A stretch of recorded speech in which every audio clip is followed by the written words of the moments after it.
Why are Canadians so happy? 67% of Canadians report being very happy, generally speaking, and 68% are very satisfied with their lives, according to a new, nationwide Gandalf Group survey conducted for the Globe and Mail. Just 5% of Canadians say they are very unhappy. The online survey of nearly 2,500 adults looked at Canadians' overall happiness and the level of satisfaction with specific aspects of their personal, family, social, work, and financial lives. The margin of error for a probability sample of this size would be plus or minus 2%, 19 times out of 20, according to the Gandalf Group. The sample of Canadians was weighted to reflect the country's gender, age, and regional distribution.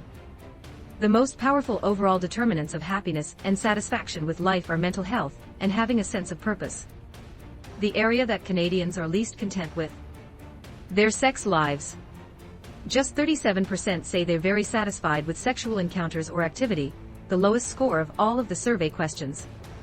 Perhaps not surprisingly, the survey found that income is strongly associated with happiness. The higher the income, the happier people are. Nearly 80% of respondents in households earning more than $150,000 annually report being very happy, compared with 57% of those making less than $50,000. As income increases, so does Canadians' satisfaction with multiple factors, including mental health, sense of purpose, work-life balance, physical health, sexual encounters/activity, and personal growth. However, money is just one facet that contributes to contentment. In fact, despite contentment levels, 43% of Canadians say they feel they're falling behind financially, and just 47% of working Canadians are very happy with their salaries. Only half are very satisfied with their ability to save, or have enough disposable income to enjoy life or afford housing. Just 43% of Canadians are very satisfied with the financial advice they receive. The online survey yielded other intriguing results. As age increases, so do people's happiness and satisfaction. Canadians aged 55 and older are happier than younger Canadians. 78% of people 65 and up are very happy, compared with 62% of those aged 18 to 34. Older Canadians are substantially happier than younger ones when it comes to their jobs, as well as their partners or relationships, including those with their neighbors. Younger Canadians are substantially less likely than older Canadians to say they are satisfied with their overall mental health. The survey gave us the ability to see how younger people and older people differed on a lot of the drivers of happiness, says Alex Swan, principal at Gandalf Group. The fact that older people are happier with their physical appearance than younger people, and are happier with their physical health than younger people seems ironic, and it may have to do with expectations on one hand, but it may also have to do with the degree of stress or pressure that young people put on themselves. Older people's happiness may go back to their financial status. They have far more money set aside than younger Canadians.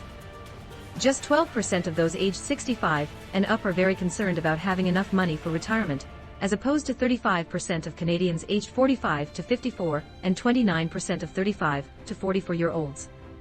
People aged 65 and up are far more likely than younger Canadians to be satisfied with their cost of housing and the amount of disposable income they have to enjoy life. With millennials facing steep housing costs, the potential exists for overall happiness among Canadians to decline as younger people move through life's stages. People in Quebec are clearly doing something right. They are notably more satisfied with various aspects of their lives than those living in other parts of the country. While 67% of all Canadians report that they are very happy, 74% of Quebec residents say the same. 61% of people in Quebec are very satisfied with the amount of leisure time they get, compared with 57% of all Canadians. More Quebecers are very satisfied with the amount of sleep they get, as well as their physical and mental health. They are also more likely to say they have a sense of purpose, 67% compared with 62% across Canada. Canadians' satisfaction with their work lives, meanwhile, is mixed. While people are just as satisfied with the work they do as they are with their family life or sense of purpose, a majority are very satisfied with their current job, work that is worthwhile and interesting, professional field, work hours, workplace culture, and commute time. At the same time, less than half are satisfied with their salaries, pension and health benefits, the amount or type of recognition they get for their work, career advancement, stress levels, and opportunities to improve their abilities. The last 2 points are important ones for employers to consider if they want to attract and retain talent. There's still room for employers where you can't move on salary, but you can still try to at least ensure the work is worthwhile and interesting, and to try to remove stress and provide opportunities for advancement in other ways, Mr. Swan says. Just 3% of women express dissatisfaction with the state of sexual harassment at work. However, harassment is a critical determinant of their work-life happiness, one that far outweighs factors such as commute time, co-workers, or benefits. The survey also found that, for men and women, when incomes are held constant, work that is interesting and worthwhile drives their job satisfaction.